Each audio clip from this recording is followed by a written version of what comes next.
Hello, good evening from here. My name is Paul, and you're welcome to the Opinion Sharers. Tonight, we're going to be discussing something very, very important. We're going to be discussing women, the role of women in nation building. I'm sure all around the world, people are contemplating and talking about nation building seriously. It's one of the most important topics in the 21st century. And so on this platform, Opinion Sharers, we're going to be doing just that today. We have two women in the house, two powerful women who have been participating in their community in their own way. And we have two other guests, regular guests on this platform. They are also going to be contributing their knowledgeable quota into the discussion. So please welcome everybody. We welcome you. But before we do the introduction, please let us quickly go and share the link. I have to also do that because some people are already waiting for me to share the link with them. So please, if possible for you, do try to share the link. So I'm going to do that now. If you are not able to get the link, I'm just going to share it with you on your WhatsApp. So in case it will be an issue for you to log out and then log in again. So I'm just going to share it with you.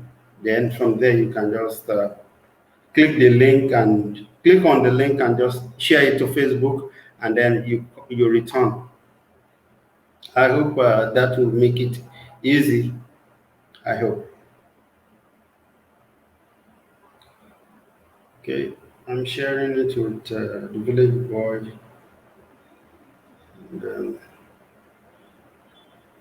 Okay, so let's start the introduction now. I would let the women. I think women should, start the introduction. Let's start the introduction of women. Madam Yeti, can you please go ahead and introduce yourself? Unmute yourself, please. Just take a couple of seconds and introduce yourself. My name is Yetunde Enendu. I'm a geologist by,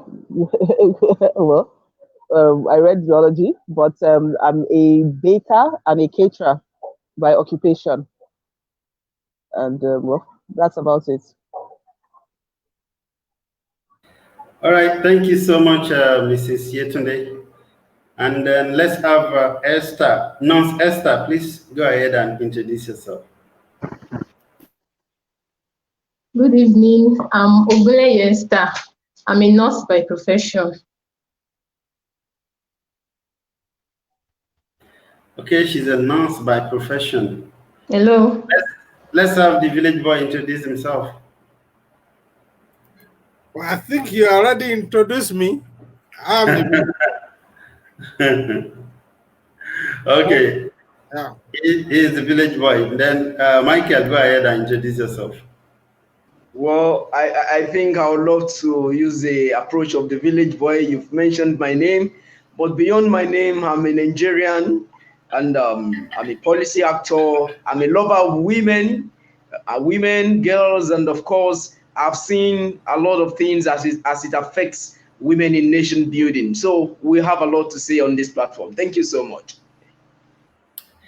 Thank you so much, Michael, for introducing yourself.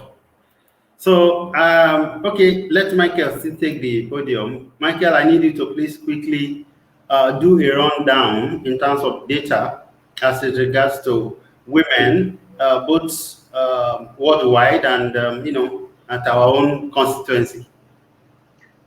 Thank you so much. I would love to reference existing literatures as it has to do much to do with women in the entire human race.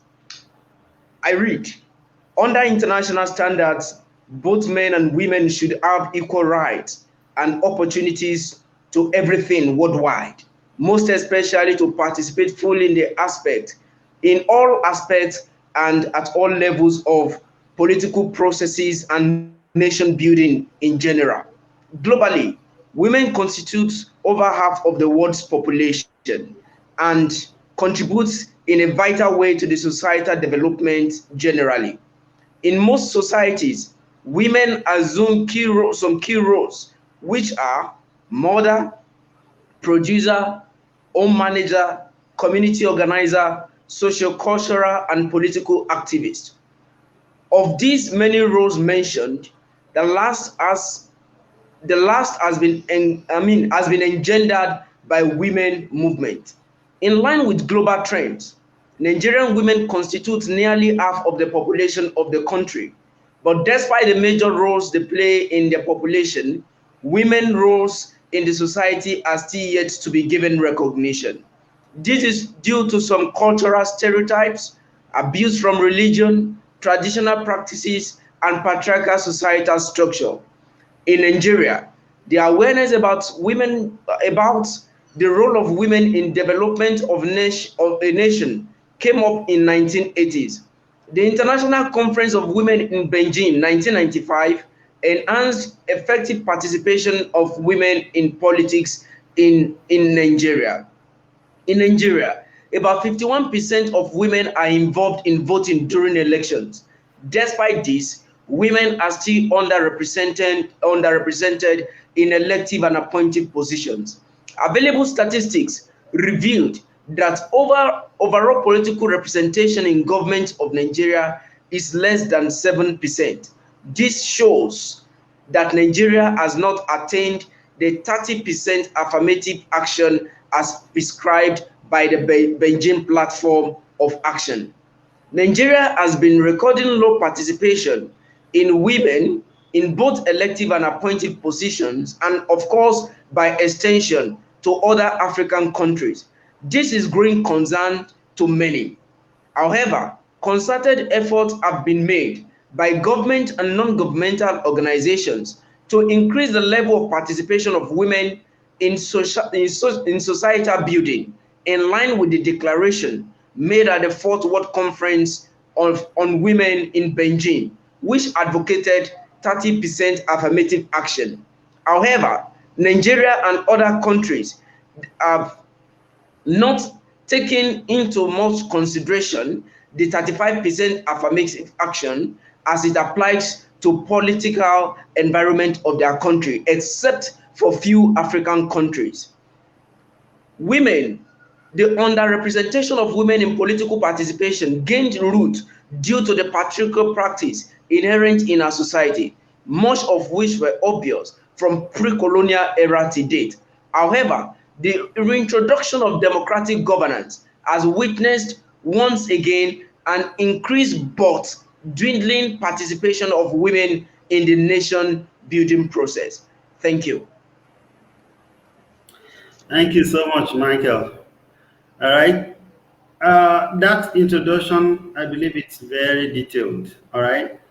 And then from now, we are going to be taking it forward. I'm going to be asking the questions, and you know, our beautiful guests they are going to be doing the justice to it. Now, I'm going to go to the first woman in the house, and I want her to examine the role of women as being primarily domestic. This is what it was in the medieval period, but we've traveled about 3,000 years, at least according to literature that's relevant and recent. We've traveled 3,000 years. Yet, a lot of women today are still playing those medieval roles. Can you do quickly do a brief analysis, and then why is it that it's been so? Madam Yetunde. Thank you, sir. I think it is so because, first of all, as he has said, we live in a basically patriarchal society. We haven't moved as far from the roles we assumed ages ago. We haven't moved as far as we should have. So for now, women are still thought to be better mothers, to be better at home, just raising the children and stuff like that. Despite the fact, in fact, I still had a conversation with somebody today who, while I was talking to him, he said, well, women. We know women are the same all around the place. The only place they really excel as much is at home and in the kitchen. And I asked him, if there's nobody at home, you don't eat, or you don't do, what do you do with yourself? So I think it's especially true in Nigeria, where you will see that even positions are given, positions of authority, they are given to men. Even when a woman is given those positions or she takes those positions, the first things people ask her is, how does your husband how does your husband manage you in this position, or how do you manage your home and your husband? Nobody asks the men that. So that is just to show that at this time, it is still firmly entrenched in the minds of the people of this country that women are generally caregivers, they're domestics, and that is where their roles lie. But as we have seen in other countries, they have moved light years ahead. Even the Canadian president, I think, the Canadian president, he and his wife have been shoulder to shoulder, and they have all come, the women have moved forward so much further forward than this. But I don't know why in this country, I think it's because we are more comfortable with them just in that role. I think I can't remember what country it is that battled coronavirus so effectively. They have a female president. She battled it so effectively, and she battled it back. I'm sorry, I don't know why her name is skipping my head at this time, but she battled it back and she took control of it. And she's the first country that was able to eradicate it, even in the middle of this scourge. I don't know whether it's back now, but I'm sorry, I don't know why her name is skipping my brain. But it is to show that women, when they are given the chance, they can actually take on these roles and they can do justice to them. Sorry, thank you. Thank you so much. I don't know if you can still hear me. Yeah. Yes, we can hear you.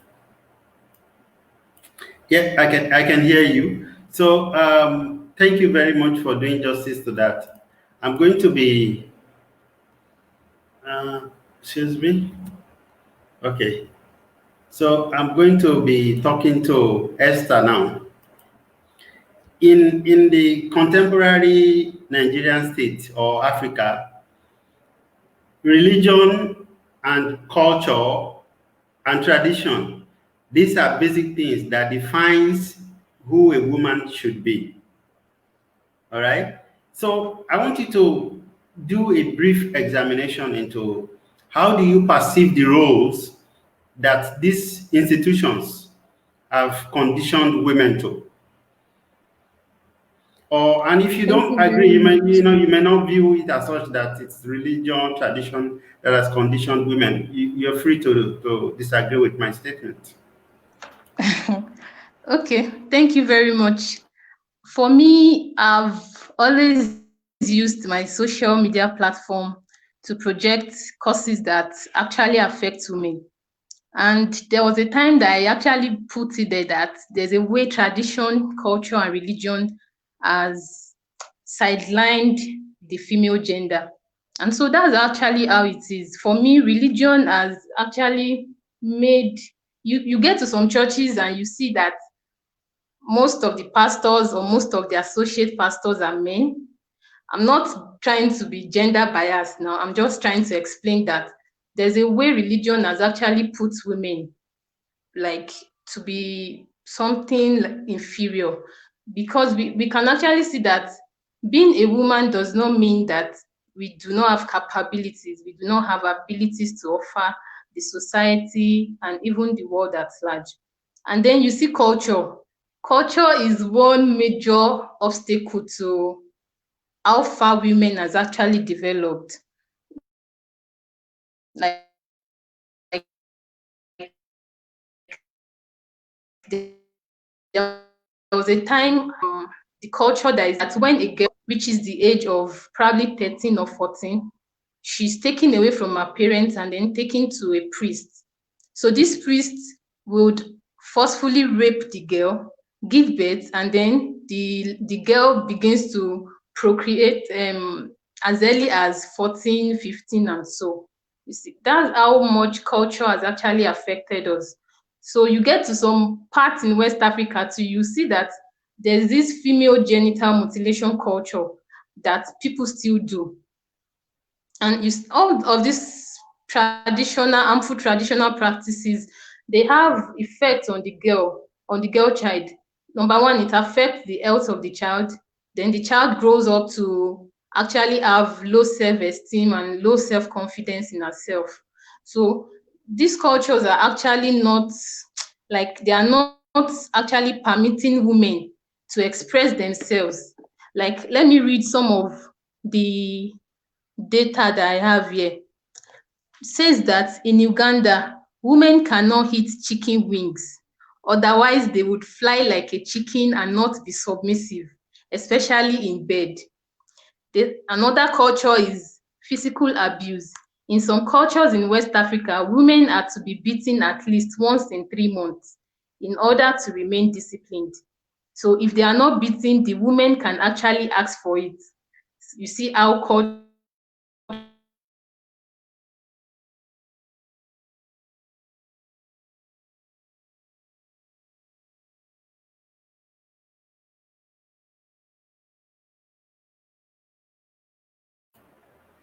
Nonsense seem to be having a challenge with network. Okay, so I'm going to go to the village boy. Okay, and the reason I want to go to the village boy is because I see him as an elder in the house. So, and since we are talking about tradition, how tradition, religion, and culture has actually boxed women into a corner and left them permanently, I mean, nearly permanently there. So, village boy, do you agree that culture and tradition has actually made women a victim? Well, thank you so very much for the question. Yes, tradition sometimes is very stagnant, but culture is always evolving. And women have not fear better. But if I want to draw back from my experience, since you call me an elder, I would say that there seems to be some level of improvement. Um, for those of us who are born in the 60s or before the 60s, there was a time that the girl child education was considered a real privilege, whereby a father, a parent, uh, usually there are two factors for sending an average child to a school beyond the primary school. Though it's a little different for the girl child.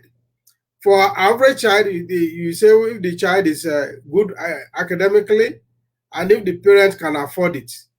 So beyond primary school level, children that are good proceed to high school or proceed to secondary school or grammar school as it is called. If the child is good and if the parent can afford it. But for a guy child, there's another consideration. An average parent who can afford a guy child education first think that, okay, why should I waste money on a guy child that after 10 or 15 years ago, she will stop bearing my name and she will be bearing the name of her husband? And even that, I see a lot of contradiction. Contradiction in the sense that in the same society that is treating the guy child in this manner is also the same society that says that, okay, of when they think of their old age, they believe that the girl child who has now become a woman will take care, will take better care of them than the male child who will now be married and have his own children and concentrate on his family. So you see that contradiction in our society.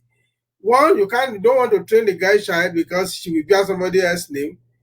Two, you still expect the same child when he grows to become a woman to take care of you better than even the measure that you spend all the fortunes on. So the society, the tradition, the culture has hampered this a lot. But like I said earlier on, there has been some level of improvement now.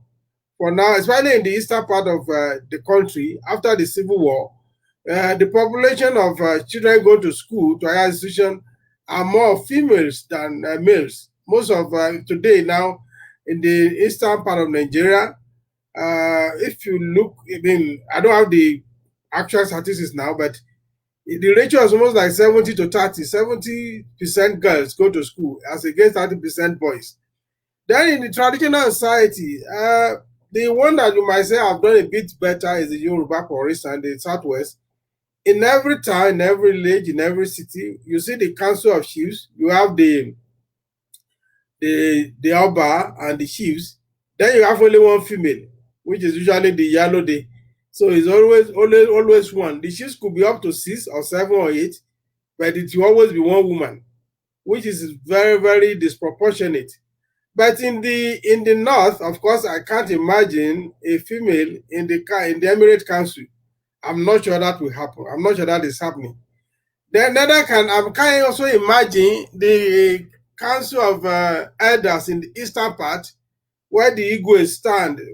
I can't see a female being represented. However, when you have a powerful Igwe, you can decide to ask the Lolo to stay in the council, which some chiefs will grumble about. They don't. Why should there be a woman there? I think the subservience that we have put our women to in Nigeria and across Africa, maybe perhaps with some difference in Ghana, because Ghana is actually a matriarchy society. So it's like we are wasting half of our resources because we are not allowing our women to reach their potentials. And it is a disservice, and it's to the nation. The nation is losing. Everybody is losing. So, but again, I said there has been some improvement now. I'm not sure. Most family now don't consider the issue of not answering their name before sending their girl's child to school. Of course, there are a lot of other harmful training that hamper girls. They teach the girls, they train the girls, don't mingle with boys. When you shake a man, you will become pregnant, which is a fallacy. They don't train the boys. They don't train us. And they train the girl to be a good wife. The boy is not trained to be a good husband. So there's a lot of imbalance. There's a cultural discrimination against the women. Thank you. Okay, thank you, the village boy. I really appreciate those inputs. I want to go to Ms. Yetunde, and this particular question, I want her to do justice to it. So sorry, I wouldn't know if I can establish a historical standpoint just from where I will come back to you. I will come back to you, Michael. Let me finish this one, please. I know that you have some data that I'm expecting you to share, so I deliberately want to come back to you. So, Ms. Yetunde, please, I need you to do justice to this. This is let's assume a world where there is no current the kind of impact of religion that we have seen, the current impact of tradition that we have seen. In a world where all men and women are equal, do you think women would be able to compete equally with men?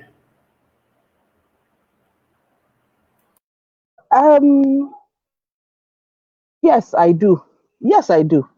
That's a very interesting question, and that calls into it's a question that calls into you have to bring some things in, like difference in biology, difference in the way men think and the way women think. But to be honest, I think if they are given equal opportunity, I think the women can compete. I think in workplaces, when even now, when women have been given certain positions, they have shown themselves to be well and able, even though people think women don't think critically. You know, when they were talking about why most of the pastors in church are men, they go into the Bible and said, even the Bible says it, that women should not be pastors or stuff like that, you know. But I think women can be, when certain things come up, you know, in fact, we unknowingly encourage a lot of things. When certain behaviors come up, we say, oh, now woman now so woman they be. And when certain things men do, we say, oh, now man now so men they be, you know.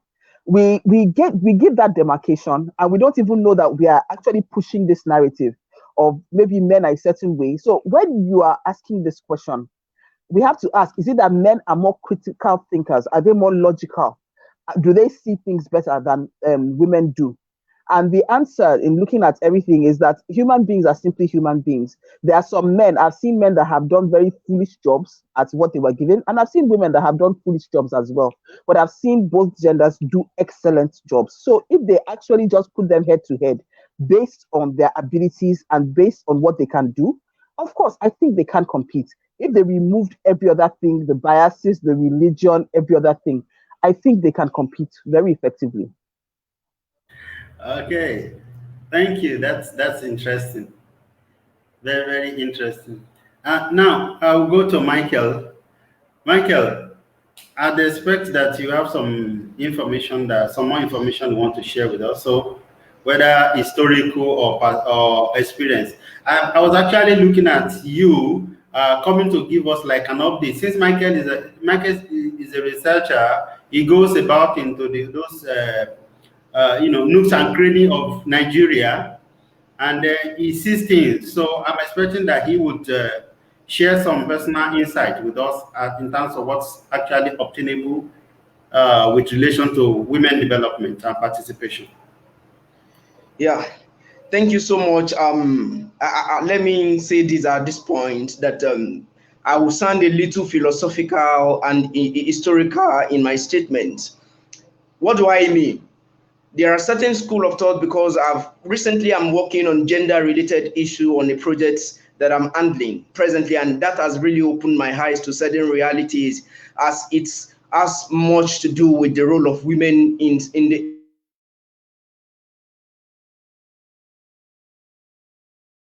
masters are being accused. There are certain school of thought that accused colonial masters of being biased when they came into Africa in terms of colonization.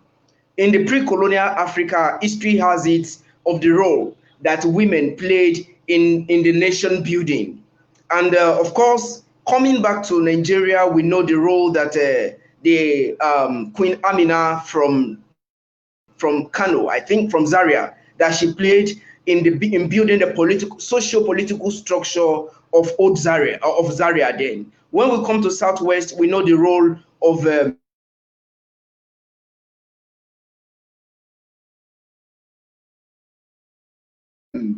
that Iyalode Ileba and host of others. We can mention names on and on, the Osamari in Benin, and diverse other people. So I think when the colonial masters came, speaking or referencing certain school of thought, they believed that if women are actually empowered, they would actually foster development concurrently with men. If they can actually synergize, both men and women in Africa will actually champion the cause for development. But the colonial masters were so logical in the sense that they empowered men alone. And of course, when we look at the Bible, the religious injunctions, whether the Bible or the Quran now, mind you, my correctness does not mean that only one view is correct. So you can't actually attribute this position to me. What I'm saying in essence is this: they empowered more of men than women because they saw women as managers, builders more than men. And history has it of the role that women played in the advancement of the advanced democracies we have in the world. So what I'm trying to say is that there was a little level of biases in the colonial era in Nigeria. And when we now come back to the post-colonial era,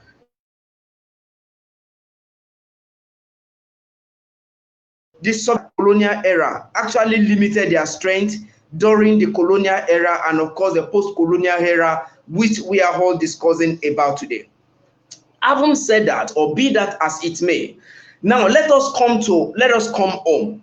Let us see what is happening in our environment. By the virtue of what I do, I've been privileged to have traveled to 26 out of 36 states in Nigeria. I've seen a whole lot of things, and I can see the role that religion, culture, sharp cultural practices, let me use that, is playing by subjugating the women fold in terms of our societal development. Now, let me come from this angle.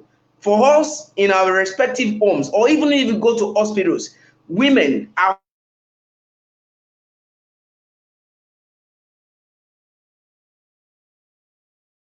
often still don't believe why men are regarded as doctors. Now let us look at it from this angle again. How would I want as a man, if I'm to be addressed, perhaps I'm a PhD holder or I'm a medical doctor by profession, I'll be regarded as a doctor. But if it is a woman, she'll be regarded as maybe Dr. Mrs. Maybe as a lawyer, barrister, Mrs. We can see that even these biases reflect in the professional life, in career development in our society. What does that mean? If a male is a female is a doctor and you are still addressing her as Dr. Mrs., are you trying to tell us that a female ordinarily cannot become a doctor? Maybe as a lawyer, you are addressing as a barrister, Mrs. This was a conversation I had with a colleague of mine a few days ago, working on a gender-related issue. And she was telling me, are you saying as a lawyer, she can't be called barrister? Why must you put Mrs. there? So that already caused certain biases. And it has its roots in the family, just as the village boy just established. So what I'm trying to make us understand is that we need certain reorientation. And when we look at, I'm a Christian, when we look at biblical injunction, God himself understood the place of leadership in the management of any affairs in any society. And that was why God positioned man as the head of the home. But mind you, God, because of religious sentiment that some of us we have, we sometimes use that to pin down our women, saying that, have you forgotten that what the Bible says, that I am the head? But that does not mean that women does not have right. You are a head because of the hierarchical structure, because God understands structure in the development of any society, in the development of any family. That is why God positioned man as the head. But that does not enslave the woman. Woman should have opinion. And having traveled across states in this country, I've seen how the society have used religion, have used culture to actually limit the strength, the potentials of women. I've seen communities where they don't educate their girl child, and this is not limited to certain maybe culture alone, whether it has to do with Hausa, Igbo, or Yoruba. It happens across board, but the only difference is that the percentages are higher in certain cluster than the other. Some people still don't believe in girl child education. They don't train their children. They don't send them to school. But at the end of the day, they still expect, how on earth do they expect these young girls to contribute to societal development? Because of the patriarchal nature, they stigmatize some of these girls. How on earth will you take a girl child that is less than 18, constitutionally recognized, to be married off because she's a girl? Can you do that to boy child? It happens in our communities. It happens in our society. And these are issues affecting. Thank you. Let me come back. Let me come back to you. Okay. Thank you. That's these are profound. Thank you. Thank you so much. Now I want to go back to Nurse Esther. She was saying some things that relates to the question that I planned to ask her, and I want her to if possible for her to continue in the line. And the question relates to what are the common misconceptions, stigmas, and myths associated with cultural practices that have damaging effect on women, which further inhibit their capacity, the development of their personality, and then participation in the long run. So the misconceptions and myths that are associated with the female gender. I was talking about the fact that my initiative, the non-governmental organization that I convened, we went to Osun State recently to coordinate a campaign against female genital mutilation. And so we were actually permitted to reach the old women, those rural areas of Osun State. So we were there, we were talking to those old women that female genital mutilation is actually bad, that they should stop mutilating the girl child. But those women were like, no, there's nothing wrong in it. Like, we were mutilated during our own time, so why are you telling us not to mutilate our girl child? So that line was actually very shocking to me. So we had to like explain to them, let them know the adverse effect of mutilating the girl child. So these are some of the misconceptions that has affected the female child. Now, another thing is that so many people believe that the female, like the female gender, are the ones that determine the sex of their children or of their child. You know, as a nurse, I've come to see so many things. Like you get to see family issues, husband and wife fighting at the hospital. Like, why did you give birth to a girl? Why did you give birth to a boy? And then I'll be like, wait, is it like it is the female that determines the sex of children? You know, there was an instance where a woman was pregnant, then it was time for her labor. So we were like, the husband should get some materials that the woman would need. And the husband was like, I'm not getting any material. That stupid woman, I don't know why she got pregnant. And we were like, you don't know why she got pregnant. This pregnancy is actually not by just herself. You get, you came together to bring this pregnancy forth. So this, like, those are the stigmas that affect the females. Then when we talk about menstrual issues to sexual and reproductive health issues, you see that most females, especially the teenagers and adolescents, they can be very shy when it comes to their monthly period. So when you see females like age of 18, 15, 16, you will see them when they want to get their menstrual pad, they feel somehow intimidated, which is not supposed to be so. So you as a lady, you should be proud of your menstrual cycle. You should be proud of your menstrual flow, menstrual period. But you know, the society has made it look like when a lady is menstruating, then that means she's actually, she's not, we are not supposed to move closer to her. We are not supposed to talk to her. You get, so these stigmas, they are not helping the female gender. They are not helping the female gender at all. So I would actually employ the society and everybody that are watching this live to imbibe the culture of protecting the female gender. You know, it's our responsibility to actually protect the females, because we are so exposed to so many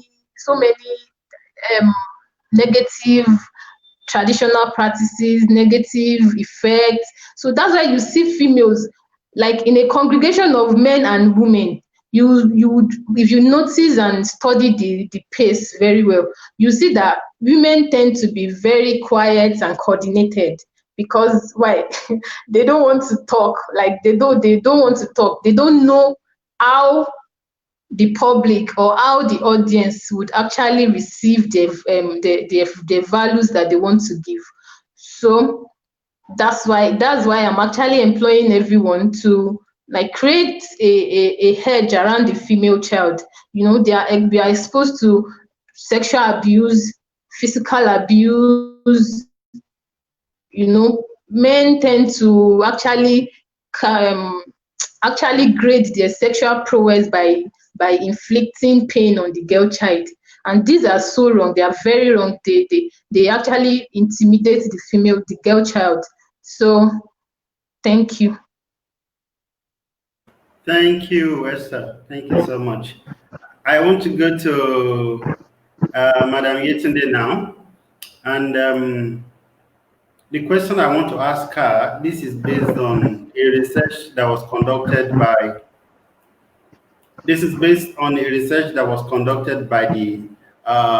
the Pew Center, Pew Research Center, which believes that women are the most religious.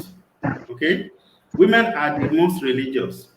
But then, when you now look at it, women seem to actually be they seem to be at the receiving end of religion, both Christianity. I mean, when you talk about religion, I'm talking about Christianity, I'm talking about Islam, I'm talking about Hinduism, I'm talking about all the religions across the world. And to be fair, I mean, to be sincere, I've seen different religions. So I'm not just talking from the terms of about religion from what I've seen in Nigeria. I've seen religion in other places of the world, and I see that a lot of them have quite a lot of similarities. So I want you to comment on this: the fact that women are the most religious, they are the most religious among in the world. Okay, but then they seem to have been at the receiving end. You're right. Because, okay, again, I'll say this is because this has a lot to do with what has been ingrained into their psyche. I was raised by a single mom. My mom was widowed at the age of 32. And what she was taught is that you are going to have to raise these children and you are going to have to be the example to them. And most of the time, we hear it all the time that the mother is the one that raises the children. The bad child is the fault of the mom.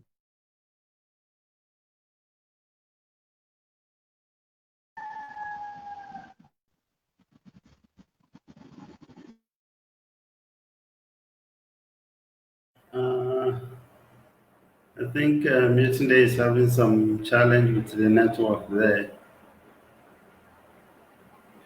Are you with us? Okay, she's not. Okay, I'll go to the village boy. All right. While we wait for her to return, I will go to the village boy. Now, village boy, looking at where am I? Okay, looking at the question that I've just asked here today is women are the most religious people. Okay, according to Pew Research. But then they seem to have been at the receiving end also in terms of negative impact. What's your comment? Well, thank you very much. But before I comment, let me make correct one impression about what Michael said. I think I'm of the school of thought that after 60 years of independence, we should just stop this blame game about colonialists, what they did or what they did not do. The truth that the traditional kingship institution that I mentioned earlier on had already been in existence before the colonial people came. So we cannot say the subjugation of the women preceded colonial, I mean, the colonial era, because in the Council of Chiefs we have always had 5 or 6 men and 1 woman, one Iyalode. There's always one Iyalode. So we cannot blame the colonial master. Yeah, they have their own agenda. Even if the agenda was wrong, we have had 60 years to reverse that. What have we done with that? So that will stop the blame game. Okay, proceeding to this question of religion. Yes, but what they say is like the male are more religious in their younger years, and as they age, they become less religious. Whereas the women are less religious they are somewhat rebellious at the beginning, but as they age, they become more religious. And why? Because they find the last comfort in religion. Because in a society where they are not catered for, in a society where they are not allowed to develop, so when they have passed the age of childbearing and they are moving to the age of, becoming grandmothers and others, the only companionship they have is more about religion. So the religion provided the avenue for them, though the same religions subjugate them, but it's like a safe haven for them at that age of life. So that religiosity it doesn't cut across broad. So at the later age of life, women are more religious than men. So and people say, okay, again, don't forget in actual fact, women also live longer than men. So at the time whereby their partner is gone, what do they turn to? They turn to religion, and they remain there till they die. So it's just like they do they like that way? I'm not sure they do, but it's just like that's about the best avenue available for them, and they make the best use of it. So that's my opinion about that. Okay, thank you. Let's go back to Yetunde. She's back. So please continue from where you stopped. We understand the Thank you. Nigeria Um. network. Oh, there's a feedback. Oh, there's feedback. Sorry about that. Can you hear me? Yes, continue. Okay, fantastic. So as I was saying, I think coming from that end, already they have already plopped the success of the entire country and the entire society onto your lap, as in how you raise your children. And a lot of people, moral instruction comes from religion. It doesn't come from anywhere else. We don't have just a book that says this is what you do, this is what you do. We have the holy books, we have the Quran, we have the Bible. Those are the things that teach us. And so we feel if we go to church, we take our children to church, it will help us to instruct them. But at the same time, while we go to those places, we know that they subjugate us. But again, we don't even really think of it as subjugation. We just think of it as this is what culture has always been. So when people come and they treat you in certain ways, or that place they say you cannot speak in public and stuff like that, they don't really at well now in these days they actually are speaking up about it. But I'm thinking way back in the days with our grandmothers and some of us even now, um, we don't we think it is just the proper way, is the way that keeps society moving, is the way that oils the cogs and keeps it moving, is the way that keeps the country or the society that has been placed firmly in our care, is our own way, is our own contribution to keeping it moving. Because you see, when when there's no real moral code in any place, then there is nothing you can use to raise the people that are coming. Although looking at Nigeria, as much as we seem to be very religious, it's one of the most corrupt countries, so evidently it's not working. But we find safety, we find courage in that niche from people that I have spoken to. I know there is a lot more that goes on. For some people, it's just a tradition. They enjoy it. They're going to dress up as, they dress and co, going to the women's meetings and stuff like that. But for a lot more people, for somebody like my mom, as I was saying, it was a means to make sure that her children turned out as best as they could, because she wasn't sure she could instill a moral code just by herself. You can't just make them do what you want to. So by the time you take them to church, or you take them to the mosque, and they bring them from the early age in Ekeu, teach them these things so that they can begin to follow it and go. So I think women, because it has been planted on them that they are the ones that raise the home. In fact, I remember far back a man telling me that it's the woman's job to keep the home. It is not the man's. That the man loses interest, he loses attention, and he can wander away. It is her job to bring him back. It is her job to raise the children right. It is her job to make sure that the children go to school, they pass exams, they are good successes. So you can imagine when you are carrying all of this on your shoulders, you feel, well, you look for the best place that you can hide yourself to do that. And if it looks like they're subjugating you, well, it's part of the course. It's one of those things. So my grandmother, the older she got, the more religious she got, as Mr. Bolisipe said, as the village boy said, the older she got, the more religious she got. But my mom, from a very young age, she herded us to church like sheep. And she herded us to church like sheep, and she made us join the choir, join everything, and go everywhere, because she felt that was the way we were going to turn out right. And she felt it was her job for us to turn out right. She had no excuse. And I think she would still have been that way even if my father was there. He would have been able to go to club and drink there, and she would have had to raise us. So that's just my view. I don't know. Thank you so much. That was meaningful. Thank you. Now I want to go back to you, Esther. All right. And the question is this. Now, as a young woman yourself, looking at all these responsibilities on your shoulder as a woman, especially as a Nigerian or African woman, if you have accepted it, let us know if you have accepted that this is your responsibility, especially, I underline it, taking care of everybody in the family. All right. So now, where is your own position? When do you actually have time to develop yourself? When do you have opportunity to want to maybe contest in an election? If you are saddled with the responsibility of taking care of everybody in the home. And I think I want to believe that this is a noble cause. It is a noble responsibility. So how do we balance it? How do women balance this so-called responsibility that have been placed on their shoulder? Please let's have your opinion, Esther.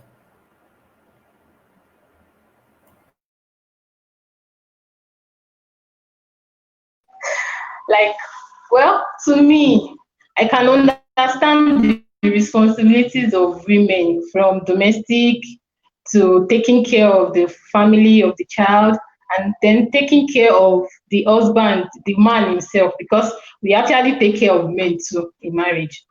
But well, I believe that one thing is that you being a woman should not limit you, irrespective of whatever responsibility you've got.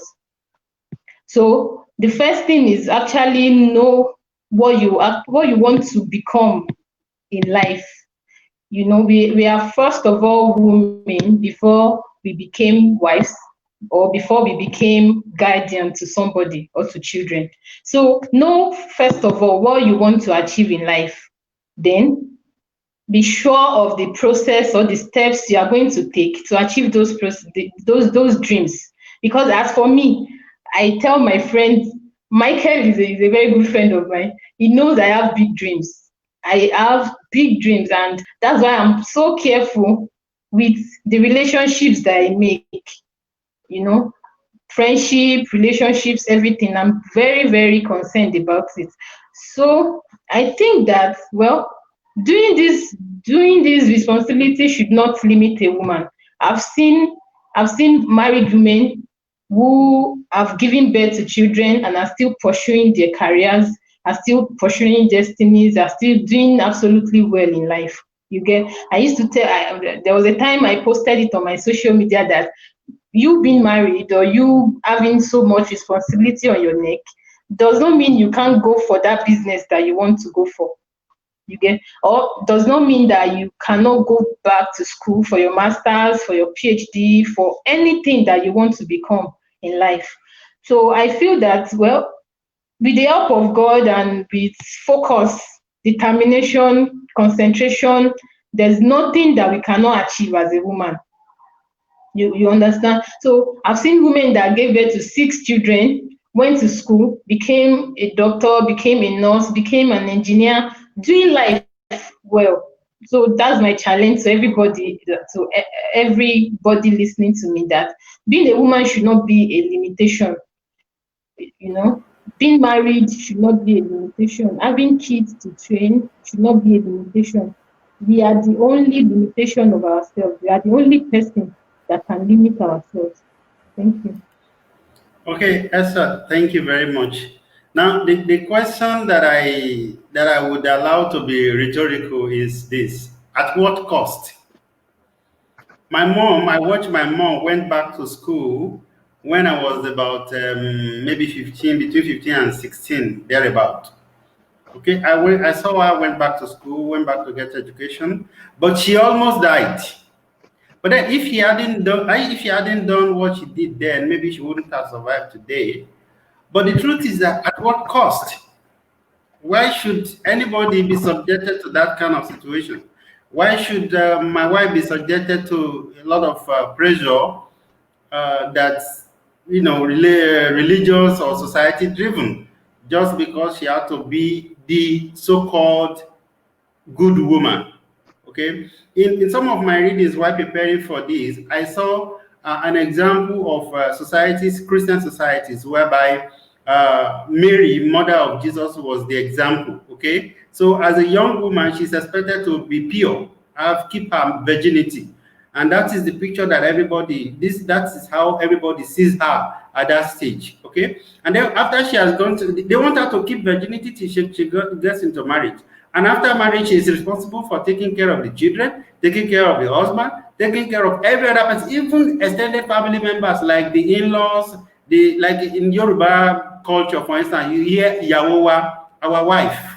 All right, so she's the wife of everybody in the family. So let's assume that I'm married and my wife lives in the family house. Then you find out that my wife is carrying out such responsibilities as cleaning the whole compound, possible, washing the clothes of some other people, including my younger ones.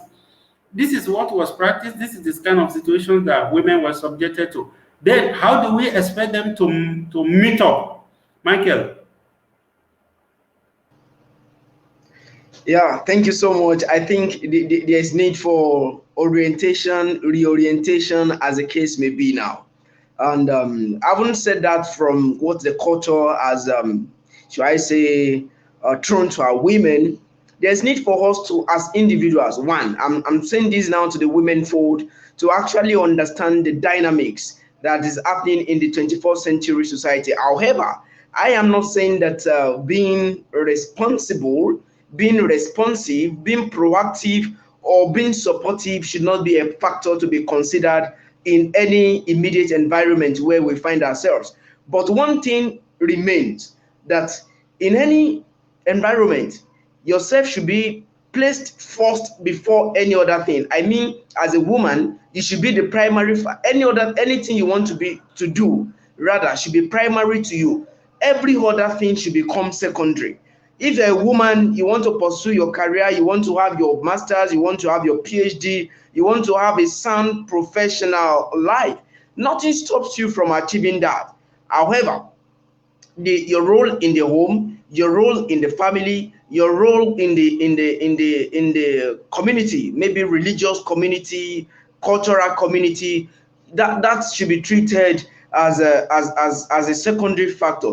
So what I'm saying in essence is this: the need for reorientation over certain things that culture has thrown at us and that we have accepted as way of life should be given consideration. What I'm saying is, let us do away with certain mentality that I'm a woman, so I'm destined, quote and unquote, I'm destined to be this, I'm destined to be that. No, God has not created any man to be I'm looking for that English now, to be a non-factor, let me use that, in any human environment. Every one of us, we have a role to play. And of course, whether we like it or not, except for those who are complacent about life, those ones may not bother. But I'm throwing it as a challenge to everyone.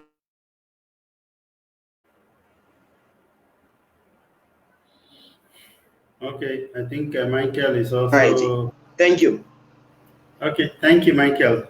Now I want to go to the village boy now with solution in mind. So I want village boy to please look at what is the way forward. How can, if you are talking to an average, a typical African girl, what would you advise her to do? How would you say she should find her way in the midst of the culture, the tradition, and religion? Well, thank you very much. If you want to look for a solution, optimal solution, we will not be talking to only the girl child. We'll also be talking to the boy child at the same time. I said that in my earlier discussion that the boy child is not trained to be a good husband, but the girl child is trained to be a good wife. Now I also talk about the dynamics of culture. Culture is always evolving. Now we have a generation of young men now who don't want to marry a liability. They want to get married to a woman that can bring something to the table. But there is also a contradiction there. This same average man doesn't want the woman to be more successful. So when the woman is more successful, the man feels threatened. So you don't want a liability, you want an asset, but that asset must not be more than you. So a guy child should be trained to go. I think you have to go back to parenting now. There is actually yes, there is difference in physiology, biological makeup of a girl and a boy. But then teaching everybody to be responsible, teaching everyone to cater for one another should not be gender biased. As you are training the guy child, you have to train the boy child, because if you train only the guy child, so there will be no level playing field for the girl child when she grows up. If you take all the thing right for the girl, all the thing that the girl has to do, of course, standing for herself and not be limited by anything, pursuing her career, being successful. When she's successful, so you still want, and he has the choice to get married, and she gets married, and it's now the person that is going to get married to is not talking about success. It's not talking about self-confidence. So it will just be one-sided. So the solution to the society is to look at means of reducing as the first cause all this discrimination, with the ultimate aim of eliminating discrimination. Even the affirmative action of 30%, if we agree that the population of female and male are almost equal, or some people say they are greater, like over 50%. So why will you say, okay, you want to give 30% of opportunities to the population of 50% plus? There's no fairness in that. So, but then that it is a case of how bread is better than none. So for us, the society should be ready. Like I said earlier in the closing remark I made the other time, society is losing because when you allow half of your population to be dormant, when you deliberately frustrate half of your population from reaching their potentials, the society is losing. So the society has to fix this problem. And we have to fix it starting from home. When you are raising your children, don't tell the girl child that she is the one that has to be doing the house chore, where the boy can go and play football. The house chore should be done equally by the boy child and the girl child. And if you as a young man, you want to get married, you don't want to get married to a liability, you want somebody, a girl, a lady that is that has worth. You should also not be afraid if this lady become more successful than you. You should take delight that, okay, your wife is successful. You should take pride in that. You should not be threatened that your wife is more successful than you. So those are the solutions, but this solution will not come in one day. It has to be by deliberate action. It has to be by, like Michael used the word, orientation. It has to be by education. Maybe in our group where we are talking about non-formal education, this is the kind of thing we should be talking about. Catching them young, teaching the boy that is not more important than the girl. Teaching the girl that is not in any means inferior to the boy. Even God who created us decided to create us in two different species, that there is no need for inferiority or superiority feeling in either of the gender. So the guy child should be able to, yes, they are vulnerable, but we should create a society, like Esther was saying, we should create a security around their vulnerability. We should not create a society that exploits that vulnerability.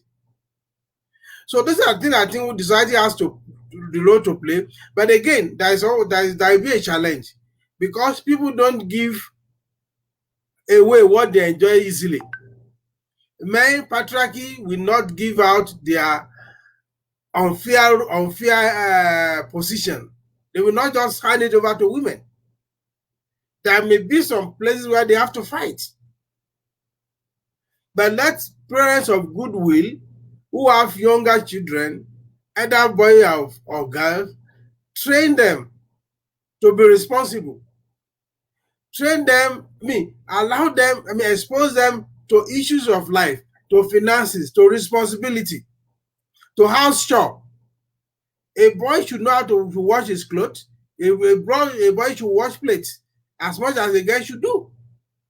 Don't say that this girl that will be washing all the plates, the boy will be playing games. No, that should be unacceptable. So at the family level, we can start to fix this problem. So to make the female an asset, an average female an asset to the society, The family has to step into it. Stop discriminating among your children. Don't tell your child that this job is meant for girl, this job is meant for boy. We should stop that at the minimum. And over time, that we'll be able to wipe off these inferiority, superiority complexes that boys and girls are made to suffer. The boy will beat his chest, don't you know I'm a boy? Why should I be cooking? Don't you eat? So, and some guys also have accepted, okay, it's their role to cook. No, there should be some reasonable rebellion on the part of the women. That may sound contradictory, but it's not contradictory. I know what I'm saying. So there's something they should resist going forward. But parents have a lot of role to play. Don't overindulge your boy child.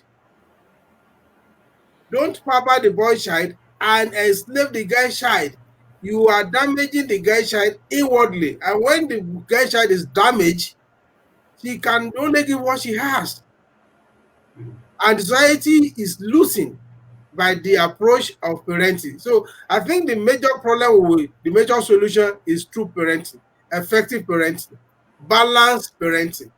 Thank you. Thank you. Thank you so much. Where is Yetunde? I was just about asking her a question now. Okay, even yes. Esther, are you there? Yes, I'm there. Yeah. Okay. I'm going to ask you this question that was put forward by my friend Kefa. This question is that he was saying that this is a comment from Kefa. He said, for the equality and equity to take shape, women need to also believe in themselves and acknowledge. Sorry, my glasses is not seeing very well. Okay, let me help you with it. I can read clearly. Okay. Okay. It's not for the equality and equity to take shape. Women need to also believe in themselves and acknowledge the imbalance they are fighting for. Okay.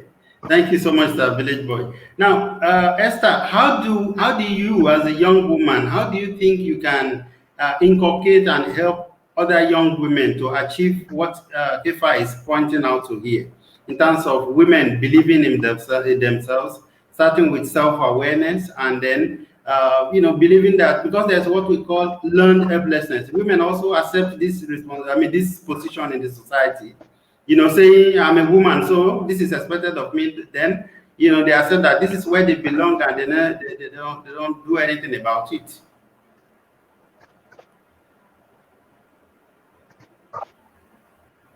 Thank you very much. I agree with what.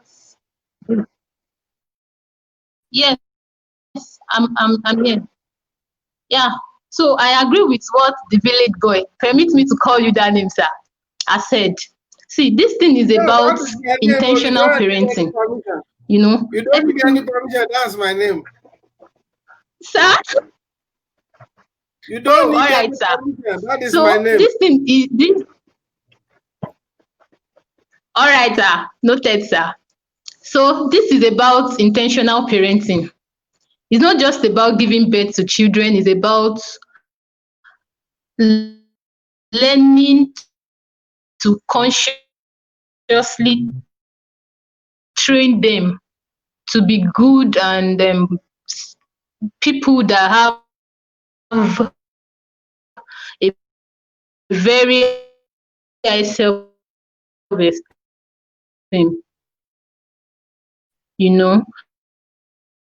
So when we want to actually train our children, irrespective of the gender, the values that have embedded into that child is what the child would actually grow with as it grows in life. So, is important that online, and this small child, the girl is involved for I think 3 years. The girl has started singing all these hip hop song, twerking, doing all sort of things. This should not be so. You should expose your children to women that are role models. I look up to women such as Aisha Yesufu. She's so bold and courageous. So these are some of the things that we should make sure that we do as parents. Expose your children to women that have raised the bar for women. So that's one of the things. Expose them to serious minded role models.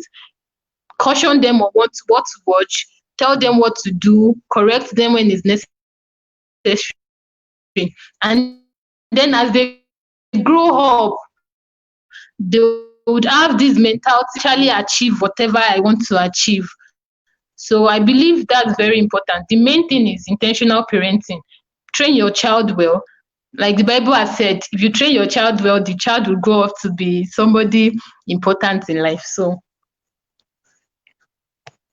thank Okay, you. thank you, Esther. Thank you so much, Esther. Now, going back to Yetunde, I was going to ask you this question, but then the internet dropped you off.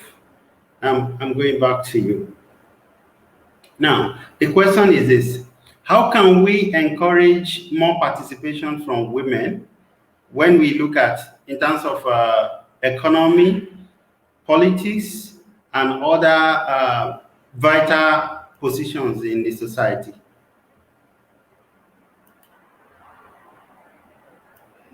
Thank you. I don't know. The internet has been fantastic tonight. Say nothing, say nothing more. But the first place that they need to go, and that is a place that they are still fighting. They fight everywhere, even in Hollywood. It's equal pay. I don't know why that is still so mind-boggling. Why a woman and a man doing the exact same job cannot earn the same thing. And I'm not even just talking about this country. I'm talking even about countries that are outside these shores. They are even in Hollywood. You see them; they are still fighting. There are actors that refuse their pay because the people that are acting opposite them are being paid less for the same amount of work. So just pay them the same.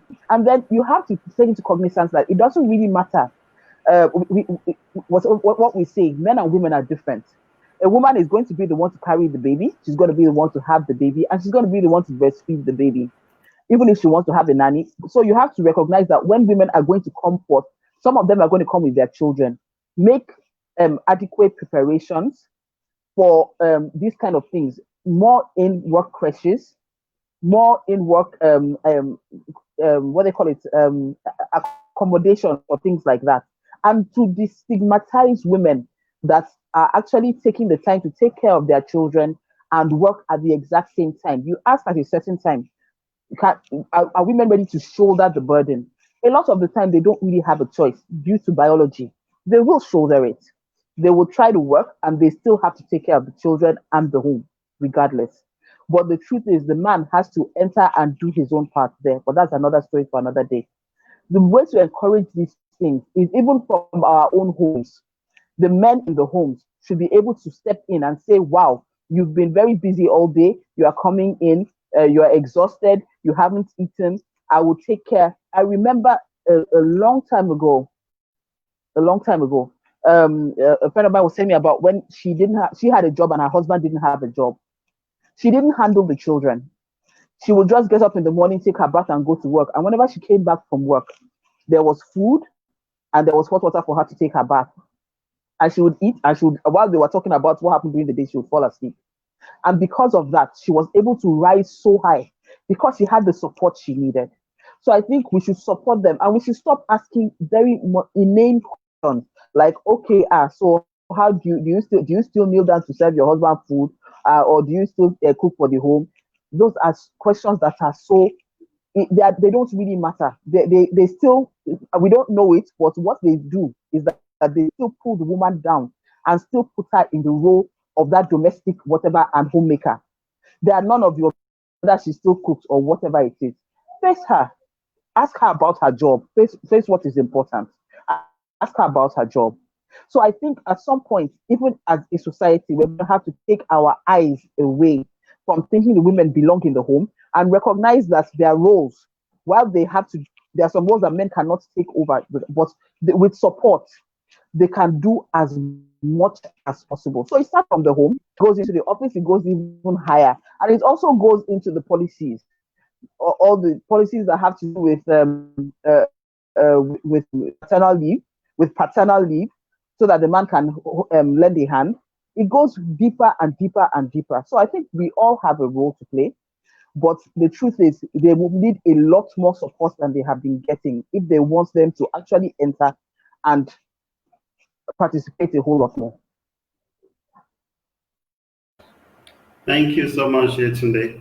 I'm going to go to Michael. Michael, during your walk around in Nigeria, do you see women making demands for the things that Yetunde has just itemized? For instance, building an inclusive work environment. Do you see women asking? Because in most cases, it's like we sometimes expect that people will do this thing, that people will make provision, that people that are creating jobs should be conscious of the fact that there is a need to create an inclusive environment, both for women, for people that are challenged.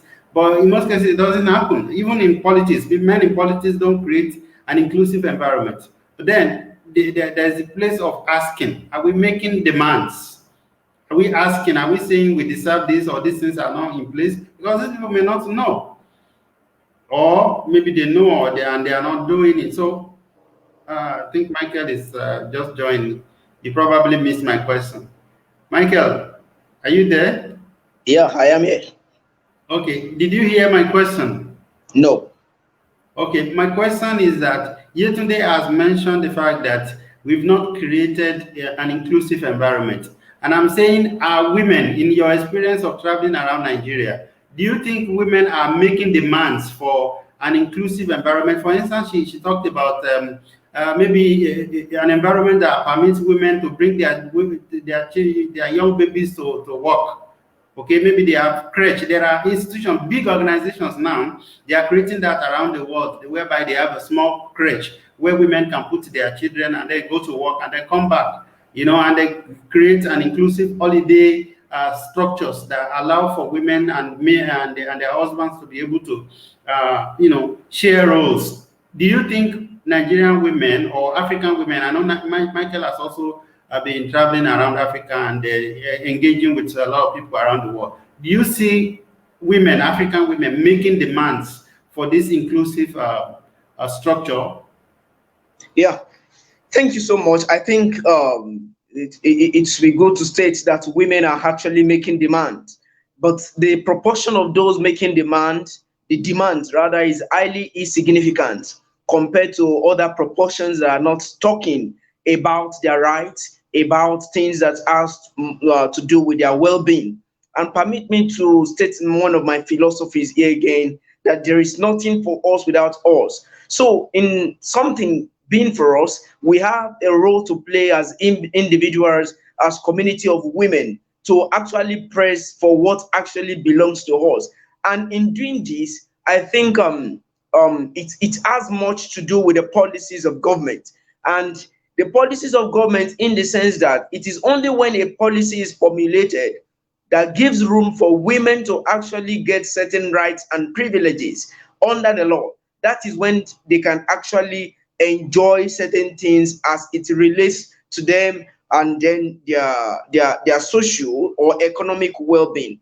What I'm saying now is that let us trace it or channel it back to what is happening across political parties in Nigeria and in Africa by extension. We can see that everything starts or has its foundation in political parties. How are political parties giving women that sense of value? How are they giving women that sense of belonging? Because it is still the same religious and cultural mentality that is being carried into political parties across board.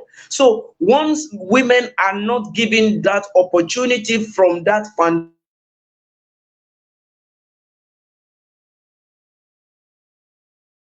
it is all about demand now.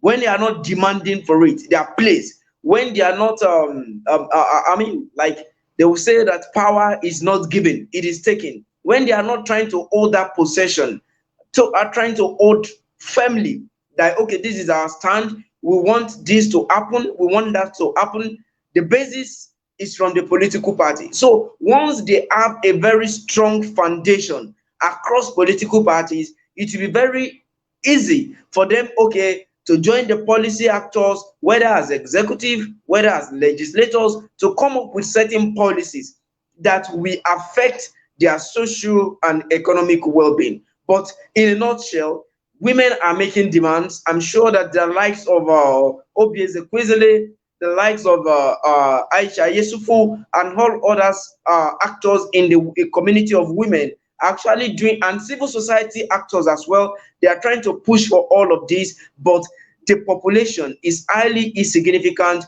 to other population that are not making the demand. So it's a continuous engagement, and I'm sure that definitely as engagement continues, we definitely we'll get there with time. Thank you. All right, Michael, thank you so much. I want to ask this one, I want to pose this one to the village boy. Yeah? And after that, I want Yetunde, Esther, and Esther to prepare their final conclusion because we'll be closing soon. But this is very, very important. When you look at literature about women, the old or medieval literature about women, women who were, antisocial, because the village boy talked about the fact that women may have to, go against some of the social and religious norms in order for them to be able to defend and come out of these orders. But I want to read this one to you, the village boy, and to all our viewers. The ancient women who possessed knowledge and power were seen as witches. Okay, women who break the social norms and stand out, displaying qualities of cunning intelligence, intimidation, and power. They were labeled as witches. And when you look at even Africa, until recently, a lot of women were seen as witches. Okay, when you are perceived to be powerful, you are perceived to be influential. People want to believe that there's something that you are doing that's helping you, or that is pushing you to achieve those things. Now, I want the village boy to comment on how we can actually overcome this, talking directly to men and women. Thank you very much. You are almost pushing me towards academics now, but I will try not to go deep into that. See, when you go back even in history, okay, I mentioned the issue of the East, the West, how it's almost impossible in the East to have a woman in the council of the Igwes or the others. Remember the 1931 about protest? I call it protest. I know the history book call it riot. It is not a riot; it's a protest. So because when the colonialists, I also use the word colonialists for them, when they appointed these warrant chiefs, so the women revolted. No, and it's created a lot of issues. See, the society is always a battle between the crusaders. That's what we call the crusaders, those who want change, and the tradition bearers, those who want things to remain as it is. And the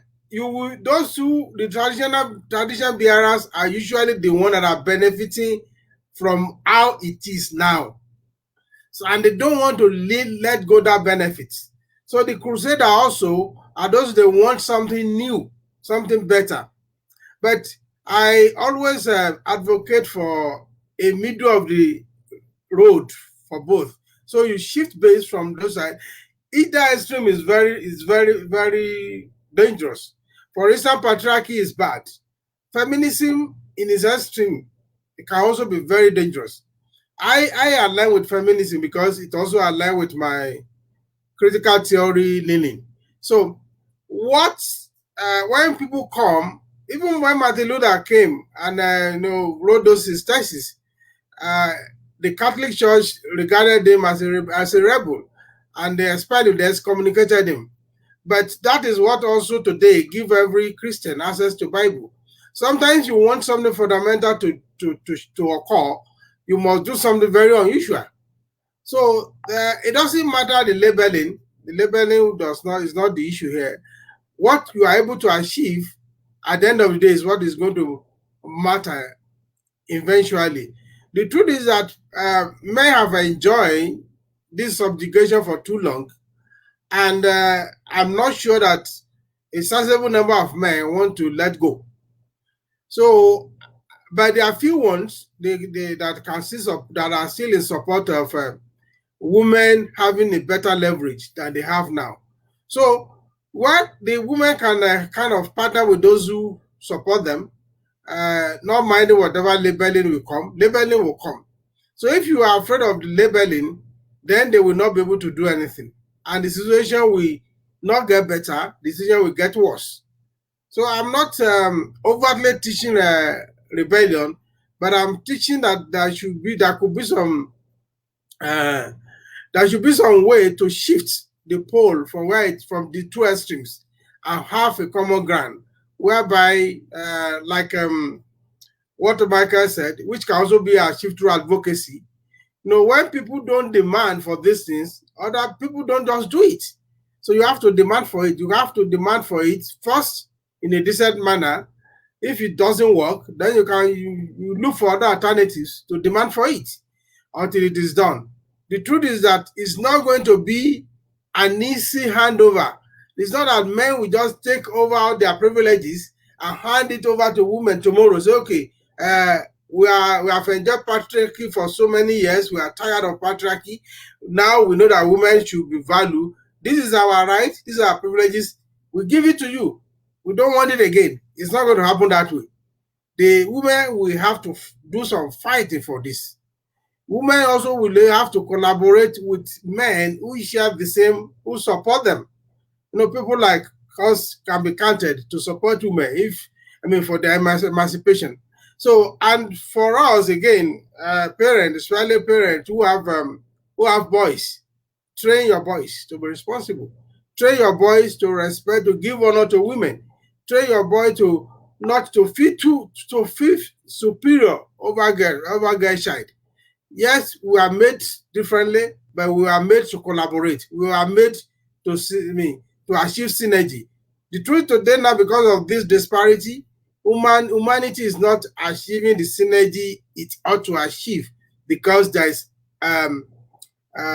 over discrimination against the girl child, and we must do everything with the girl child coming in the forefront to demand for certain things, and for men who have like mind to support them to achieve those things. That's the way out. We must take action. It's not just about talking. And women must not just be grumbling. They must complain at the rooftop. They must shout loud.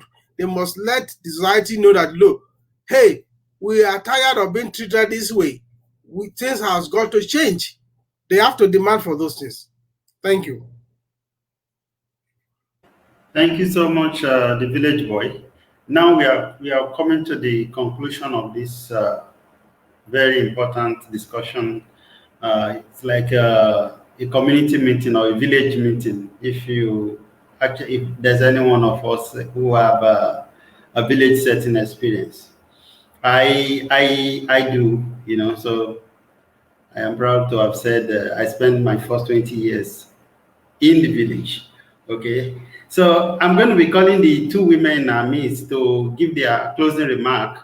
And this is because there may have been some things that they prepared, they wanted to share, and maybe a question hasn't allowed them to share it. So I'm going to give them just a little over 1 minute, or less than 1 minute. I mean, a little less than 1 minute to share it independently.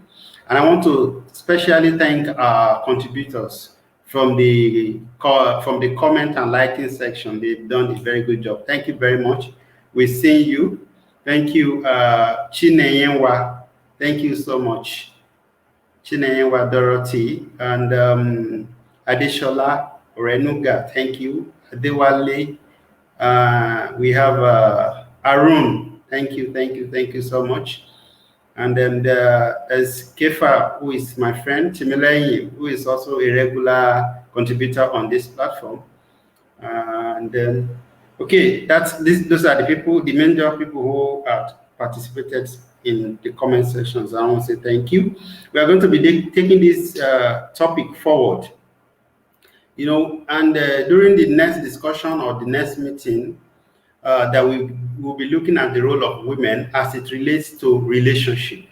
So that one, we are going to be looking for specifically married men and women, and some young men and women who are looking at going into relationship. And I think all the people that we have as guests now, they qualify.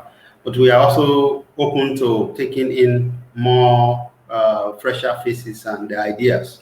We're going to be talking at the role that women play in terms of relationships. And I think this is very, very important. Some people would agree with me. So, Yeti, please, would you share your closing remark? Thank you very much. Okay, first of all, I think men need to know women are not your enemy, and women are not your enemy either. The fact when a woman goes forward, it is for you, it is not against you. So, because we know some of the best gatekeepers of patriarchy are actually women, not even the men. I don't know why that is. Maybe they fear change. But a woman getting ahead is not threatening you. She's actually opening the way for your children, for your daughters, and even for you if you want it. And men, same thing goes. They are opening the way for your daughters and for whatever. So you don't need to stand against it. In this particular whatever, women should take a more pivotal role because there are different things. There are different capabilities that people bring to the table. Whatever their gender, people should take advantage of it for a greater nation. Thank you, sir. It's been very wonderful being here. Thank you so much. Thank you. It's been wonderful having your opinion, and I really appreciate it. We're gonna be in touch because this year is going to be packed. We're going to be busy here on Opinion Sharers, discussing very important subjects and topics. So can we have Nurse Esther? Nurse Esther, are you there? The Nigerian network has not been fair to us. But then we are grateful. We managed. Okay, I think she's not there. Michael, you want to give a closing remark? I'm here. Hello. Oh, okay. I'm glad I can hear you. Please go ahead. Okay, so thank you very much for the opportunity. So in conclusion, I'm going to be, pleading with the society, most especially the men, that, the attack is not just on the girl child, the attack is also on the crusader, those people that wants change like us, that they should stop, they should actually support us to see the change that we want. And for most men, because, I've used my social media for advocacy for women, and I know the kind of backlash that I get from men, because they term, when they see women that are rising up for women, they tag them as feminists, and that feminist talk is not just for today. So please, I would want to plead with the society to please allow us to cause that change that we want for the girl child. And in conclusion, I want to read one of Nelson Mandela's quotes that says that for every woman and girl violently attacked, we reduce our humanity. So that's my concluding word for everyone that is listening and for everyone that is going to take this word out to spread to other people outside. Thank you very much. Thank you so much, Nurse Esther. Thank you so much. It's been wonderful. Michael, Yeah, conclusion thank in 30 seconds. thank you so much. I think what is very important to every one of us, irrespective of our gender, is for us to respect the human dignity in everyone, whether as a male, as a female. We should just know that we all have a role to play in betting a new society. And in betting a new society, there is no end to it. It's a continuous process. So I urge us all to continue to respect ourselves and ensure that we hand over better humanity to the coming generation. Thank you. Okay, thank you so much. The village boy. Thank you very much. I think we continuously need the instruments of education to change these trajectories. So let us continue to educate ourselves, starting from our own Jerusalem, as the song said. Let the change begin with me. Let the change begin in my home. Let us change our parenting. Let us make our parenting to be effective. Let us protect the girl child. Let us not exploit their vulnerability. Let us strengthen and shield them against against the society. So there may be some conflict, but there will always be means of resolving conflict. So the girl child is an asset to the society, and that girl child should be nurtured to give her best all the time. Thank you. Thank you so much, sir. Thank you very much. Once again, I want to thank all our participants, all the guests. They've done very wonderfully. Thank you so much. Bless you. And the commenters also, we love you. Thank you for all that how you've been supporting us on this platform. This year, this is the first show for the year 2021. We are going to be doing so much more, at least twice in a month. That's what we are planning. That's the minimum. So you're going to be hearing a lot of us, and we're going to be hearing a lot of you too. Thank you so much. As we close, I want to also remember this, that don't forget that in this same world, in this same society of ours, women had to fight to be able to vote. Women had to fight to be able to get education. Women had to fight to be able to own their own personal businesses. All right. So I want to encourage all women to continue to fight and to continue to make demands, and let women also, I mean, men who care about women, continue to make demands on their behalf until we all are able to occupy our independent and collective positions in the society to make the world a better place. Thank you so much, everyone. We love you, and we are going to be rounding up here. Like we say in this society, we say we are rounding up. So bye bye. We're going to be back soon. Thank you so much.